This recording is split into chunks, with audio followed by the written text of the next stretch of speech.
Sir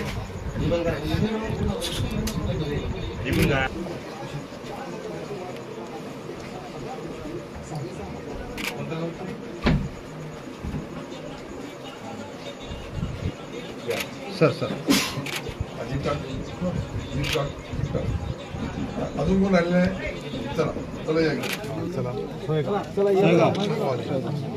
ठरलेलं प्रमाण आरक्षण पाहिजे.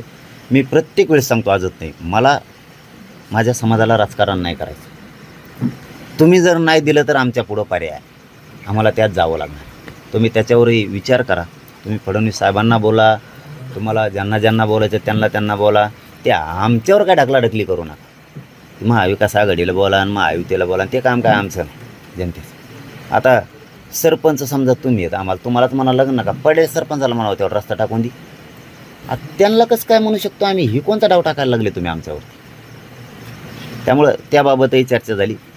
कारण शेतकऱ्यांचा तर सगळ्यात प्रथम मुद्दा घेतला आणि ती आता खूप आस्थेचा प्रश्न आहे, आत्ता ताजा. तुम्हाला त्यांना वाचवावंच लागणार आहे. नसता मी भाईंजवळ निरोप दिला आहे की रस्त्यावरती मग मला शेतकऱ्याला घेऊन उतरावं लागेल. तशी वेळ येणार नाही. 8-10 दिवसाचा त्यांना वेळ दिला तर ते सरसकट सगळ्यांना नुकसान भरपाई देतील. पण ते असं व्हायला नको की लाख रुपये शेतकऱ्याचं नुकसान झालं आहे आणि त्याला दिले 10,000 रुपये. हे नको. एखाद्याचं 5 लाखाचं झालं आहे त्याला दिले 30,000 रुपये, असं नको. एखाद्याचं 20,000च झालं आहे मग त्याला दिले तुम्ही 700-800 रुपये, असं नको. त्याचा खर्च झाला आहे ते, जे नुकसान झालं आहे अधिकृत, ते तुम्हाला द्यावं लागणार. असं म्हणले की ज्यांचं 65% नुकसान झालेलं आहे त्यांना नुकसान भरपाई भेटेल. शेतकऱ्यांचं जे नुकसान झालं आहे, मी एक तर शब्द फिरून देणार. तुम्ही रोष निर्माण करू नका शेतकऱ्यात पुन्हा. त्याचं नुकसान झालं आहे 100%, ते नुकसान भरपाई द्यावाच लागणार. वरचे 35% राहिले तुम्हाला खायचे काय? मला बोलायला लावू नका. 65% झालं, नामकं झालं, तमकं झालं, त्याचं नुकसान झालं आहे. साहेब तिथं एक असे होते, त्या जात नाही सांगत मी आता तुम्हाला. तिथं एक माणूस असा होता त्या करपारा नदीच्या पात्रावर बोत वाईमधला, की तो बिचाऱ्यांना 50च शेळ्या होत्या तेवढ्याच. त्याला काहीच नाही आहे, ना शेत हे ना त्याला गायरान जमीन आहे ना काय आहे ना काय नाही. त्याचं पुरतं कुटुंब उघड्यावर पडलं आहे. उगा असं कुणीकडे बी बोलायचं नाही. मग पुरतं उघडं पडलं आहे. त्या शेळ्या पुऱ्या होऊन गेल्या. कसं जगायचं त्याने आता? कोणचं मग? तुम्ही मायबाप कशी आहेत नेमके? तुम्ही कसे मायबाप आहेत? आजचा राजा तुम्ही आहेत, तुम्हाला दया आहे का नाही?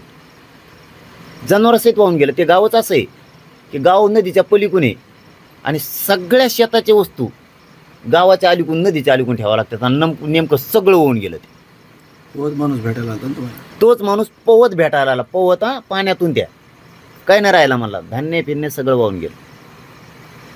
पाटील, तुम्ही जी मागणी करताय सरकारला ते देणं शक्य वाटत नाही, कारण सरकारचे नियम निकष हे प्रशासकीय पद्धतीने झाल्याशिवाय जाहीर होणार नाही. जर सरसकट सरकारला द्यायचं असेल तर मग पंचनाम्याचं नाटक का? सर तुम्हाला मी खरं सांगतो, राजकीय इच्छाशक्ती असली ना कशाची गरज नाही. आणि माझं एवढंच म्हणणं आहे, थोडे नियम बाजूला ठेवा तेवढ्या शेतकरी मायबापासाठी. तो भरभरून आशीर्वाद देईल तुम्हाला.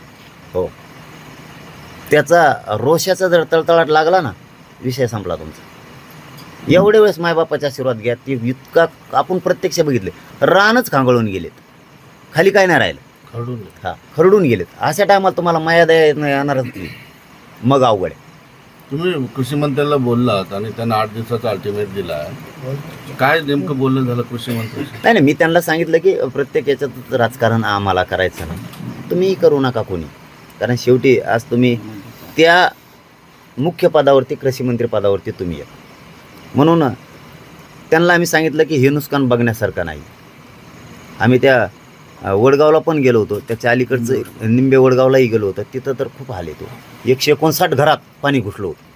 159 घरात काहीच नाही राहिलं. म्हणजे कपडे गोधड्यासुद्धा होऊन गेल्या. भांडे बसणं तर गेले. मग शेताची काय परिस्थिती झाली असं? तुम्ही यांना सरसकट माफी द्या, सरसकट तुम्ही त्यांना नुकसान भरपाई द्या. हे कृषी मंत्री साहेबांना आम्ही सांगितले आणि त्यांनीच शब्द दिला आहे की आम्ही सरसकट देतोय. फक्त आम्ही ज्यांच्या पाईपलाईनी वाहून गेल्यात त्यांचा फक्त पंचनामा करू, बाकी सरसकट आम्ही देतो. तुम्हाला आता शब्दापासून फिरता येणार नाही, कारण ती कानावरती शेतकऱ्याचा पडलेला आहे. शब्द. आम्ही म्हणलेलं नाही, तुम्ही म्हणलेलं. आम्ही 8 दिवस म्हणलं, तुम्ही 10 दिवस म्हणला. 10 दिवसाच्या पुरं कडील लावतो म्हणे आम्ही. हे शेतकऱ्यांनी शब्द ऐकला. शेतकरी धीर धरलेला आहे, त्याला धीर सोडायची वेळ येऊ देऊ नका. पाटील साहेब, नुकसान भरपाई भेटेल जसं तुम्ही बोलताय सरकार, पण इतर नुकसान खूप मोठ्या प्रमाणात होता. शाळेचं फीज भरायला शेतकऱ्यांकडे पैसे येणार नाही, बाकी सगळ्या गोष्टींना त्याच्याकडे पैसा राहणार नाही, याची सुद्धा मागणी करावी लागेल. वाई आणि बोधचा विषय मी याच्यासाठीच सत्तर साहेबांना सांगितलं की तिथल्या मुलीला शाळा जाता येत नाही. मुली तर पोहून जाऊ शकत नाहीत पाण्यातून. एका पुलासाठी जर तिकडच्या 30-40 गावाचा संपर्क तुटणार असला, त्यांचं दळणवळण जर तुटणार असलं, तर दया तर तुम्हाला उत्पन्न झालीच पाहिजे. तो प्रश्न जर तातडीनं निघू शकतो आणि ते लेकरं शाळेत जाऊ शकतात. फीजचा विषय सोडा. फीसं नाही भरू शकत आणि पुस्तकं नाही, पुस्तकं सगळं होऊन गेलं. नाही बघू शकत हो तुम्ही, काय 65% आणि 50% सांगायला लागलात म्हणा. एवढी भरपाई देईन तेवढी नाही बघू शकत तुम्ही. त्यात काय जाते संबंधी. कसं घुसा त्यांच्या घरात, ते पांगरी म्हणून गाव आहे तिथं. काय परिस्थिती झाली त्या गावची.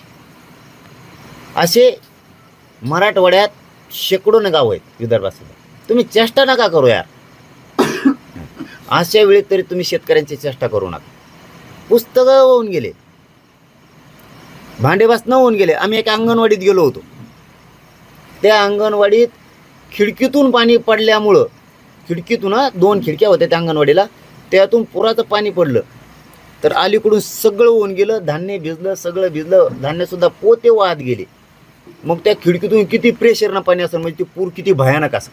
का बरोबर याच्यात तुम्ही विनाकारण 65% 70% मोजायला लागला. अरे जाऊ द्या की, आजच्या राज्यात पालक होतो तुमच्याकडे, मायबाप तुम्ही आहेत. द्या की त्या शेतकरी मायबापाला, घ्या की त्यांचा आशीर्वाद. तळतळाट कशाला घेताय.